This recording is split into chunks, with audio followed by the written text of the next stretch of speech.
They say nothing is strong as an idea whose time has come. But there's a flip side to it. You may have a great idea, but if you are ahead of the curve, then chances of its acceptance or success are very limited. Perhaps you could even fail. There are numerous stories in corporate India of products or services failing because they were ahead of time. Let me give you an example. In the late 70s, a leading consumer electronic giant in the country decided to outsource the production of its popular product, a radio, to the small-scale sector as it had high labor costs. The moment the consumers came to know that this particular brand of radio was not manufactured at the company's factory, they raised a hue and cry as they felt cheated. The media went to town. With so much negative publicity and outcry, the company decided to put an end to this outsourcing practice. Clearly, this company in question was decades ahead of the curve. Then, nobody had heard the concept of outsourcing. Today, outsourcing of product, services and people is the way of life. BPO, KPO, RPO is a new lexicon. You manufacture product in country A, sell it in country B, and manage the back-end operation from country C. This is the 21st century business model that has thumbs up from management gurus and stock market experts.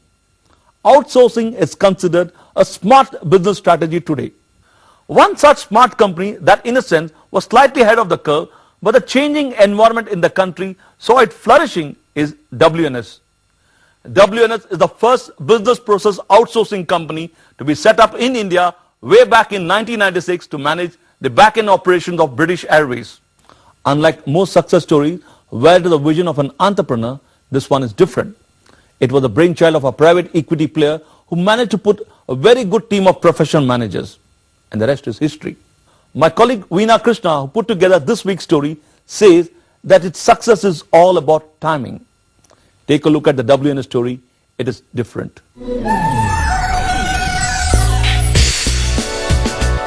When British Airways flights began to make more landings into India in 1996, it never could have imagined that a small captive operation of 12 employees, set up to undertake its back-end operations, would become a 2,700 rupee crore company, having 22,000 employees, the number 2 player in its industry, and give birth to a sector that would be booming many years later, putting India on the global map.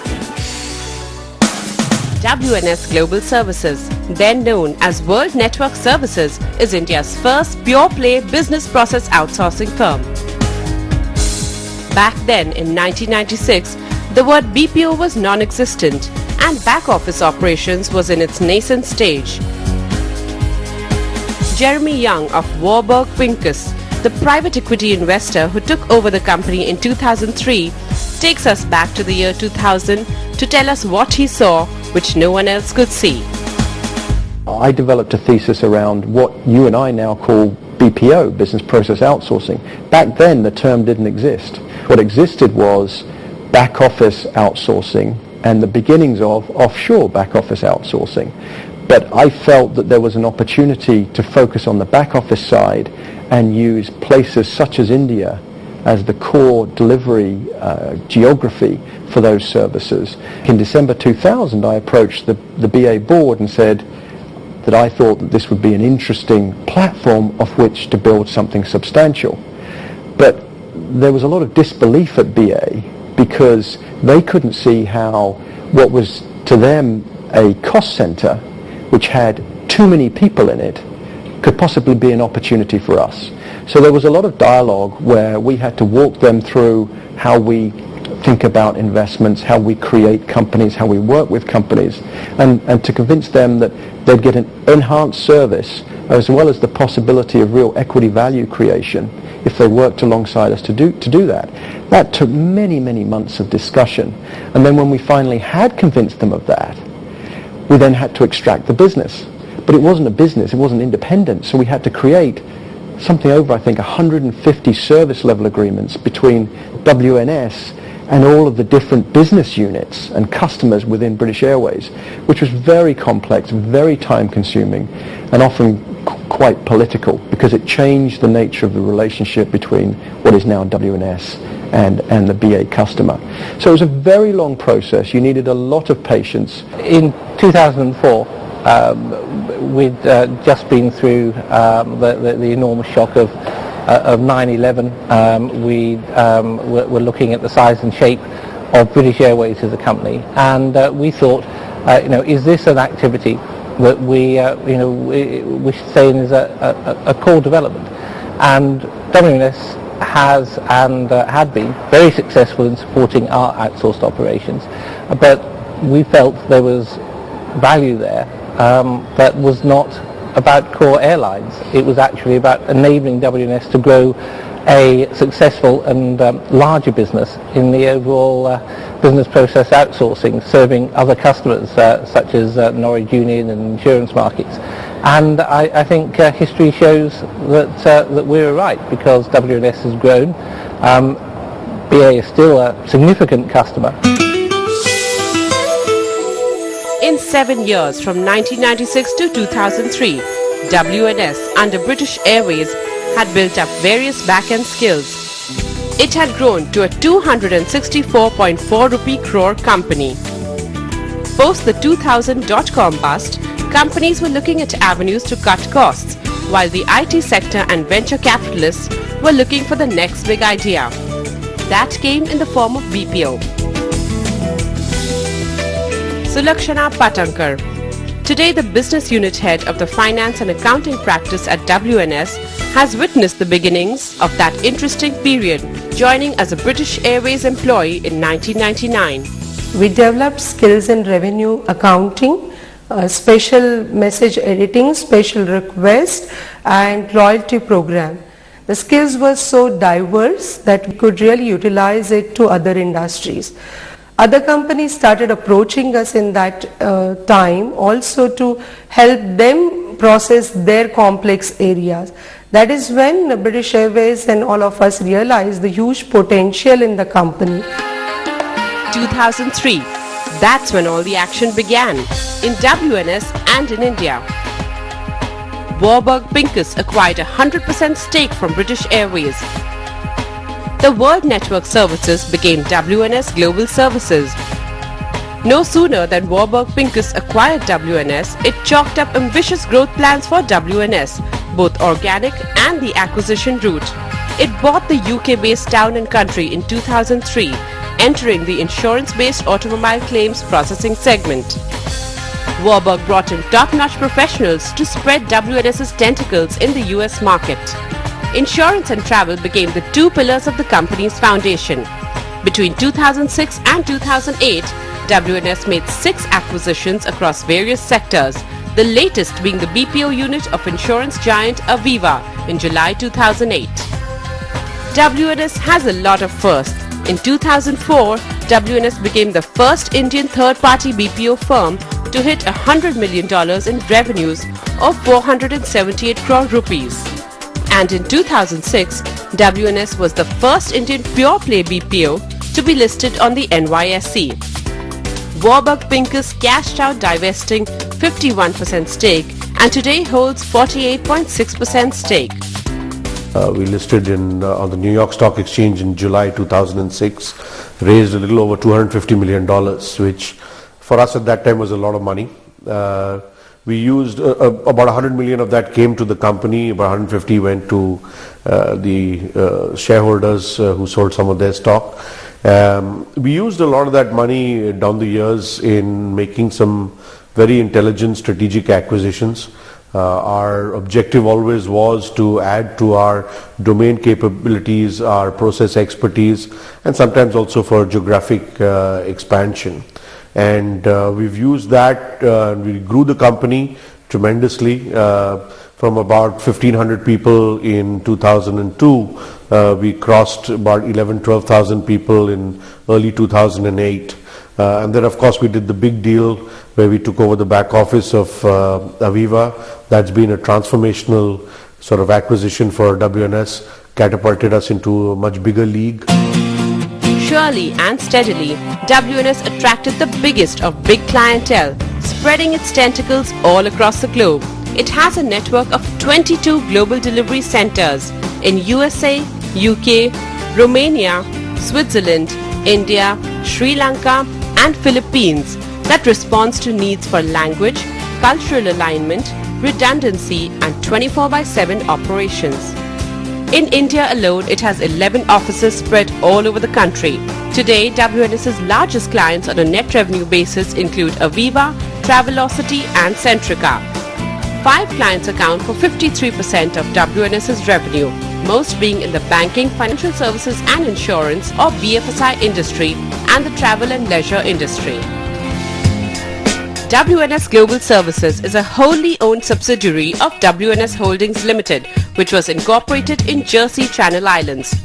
From $100 million in 2004, today the company is a $582 million company or 2,700 crore rupees. Like all businesses, the company was impacted by the global slowdown over the last 2 years when the CAGR fell to 15% from the 30% it had been seeing over the last decade. What really dented top line and bottom line was the currency fluctuation. Now, with the global economy slowly picking up, WNS is confident of not only regaining past growth rates but surpassing them. There are no doubts that this number 2 player after Genpact is sure to touch greater heights. But will it be the same if the private equity player Warburg cashes out by exiting the operations? You have to remember that we're fundamentally an investor, and at some point we have to return profits back to our investors. So we're not going to own WNS forever, and we have a fiduciary responsibility to return those profits to our investors when it's appropriate. That said, WNS has been a very successful investment for us. In the last 14 years, WNS has transformed itself to a company providing a whole gamut of back-end services. What makes WNS story unique is that in spite of top-level changes in the management team, its DNA has not changed. Little wonder it is the second largest BPO player in the country. The new CEO, Keshav Murugesh, seems to be raring to go. Veena Krishna caught up with Keshav at the company's headquarters in Vikhroli at Mumbai's eastern suburb to find out what are his new action plan for WNS. Murugesh, the first question that comes to my mind is that this company is not really with the promoter or founder. You have Warburg Pincus, who's a private equity player who has 50% stake and could anytime exit. How does it affect the company, the vision statement of the company, the morale of the employees? Well, it doesn't impact at all because I think the role of management here is to really create tremendous value. So our focus really is to put the company on a path of high growth, get people motivated behind it, make sure that we're seeing in a lot of verticals and a lot of new markets, and really make it a very, very valuable asset for anyone. And who owns the company? How does it matter to anyone? No, but it does matter in terms of, you say there is one promoter founder who has a vision. Even the employees look at it. When you have a change and you have, if tomorrow Warburg Pincus exits, it does make an impact, right? Veena, this is frankly, WNS is a professionally managed company. It has an outstanding board that provides the vision. And if you ask me, no specific stakeholder. You did mention, one shareholder that has close to 50% stake. You should appreciate that in spite of that, they have just one seat on the board. So it's the board that really, provides the vision. And, so as the CEO, I here, along with my team, really deliver on that vision. And our focus really is on growth, growth, and growth. What did you see right and what did you see wrong when you joined WNS in February 2010? Lot of things right, and I continue to see them actually. First of all, a great brand, great people, fabulous culture, and sitting on top of that, a huge opportunity in the BPO space. And as you've seen recently, NASSCOM also said that BPO growth is going to outstrip IT growth. So all of this together really attracted me. And the only thing that I thought I could introduce after meeting with people and seeing the real assets at WNS is I could probably bring in a little more performance orientation, a little more focus, and much more orientation towards growth themes, new businesses, and creating new models to deliver on that growth. Okay, so what are the challenges of running a BPO today? The challenges are very simple. Obviously, sovereigns are in deep trouble today. There are a number of countries that have borrowed a lot and need to reduce cost. Companies that have traditionally been paranoid about whether they were going to survive the recession or not are getting a little more comfortable now that they have survived, but now realize that they have to cut costs, build efficiencies, and come up with differentiated models. So if you ask me, the challenge really is how quickly will clients take decisions now to outsource or offshore. The second is again internal, in terms of how are BPO players and vendors now changing the value proposition. The old model of lift and shift is now over. The new models are going to be around different kinds of pricing. It's going to be about delivering on-site as well as offshore. And we're also seeing that there's unemployment rates that look to be holding very steady at high numbers in the West.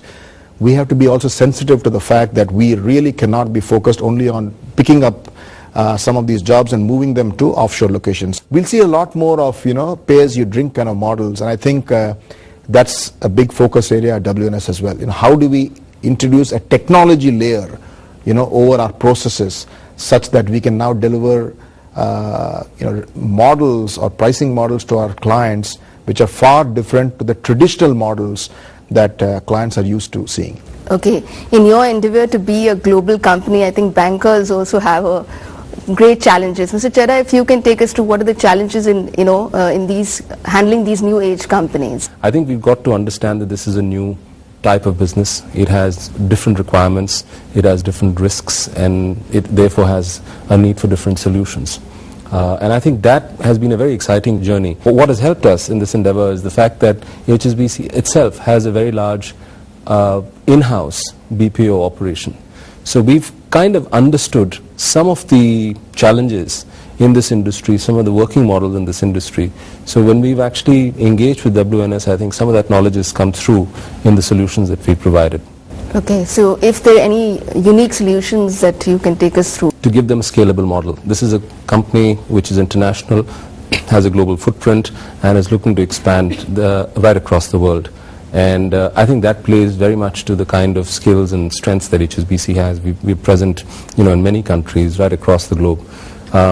What WNS would be looking for is to create a very tightly knit finance function or a control function which allows them the scalability of being able to go to different markets, to replicate models very quickly without having to add on significantly in terms of infrastructure. What is the changes that you've seen in the BPO environment from 1996 when British Airways set up WNS to now?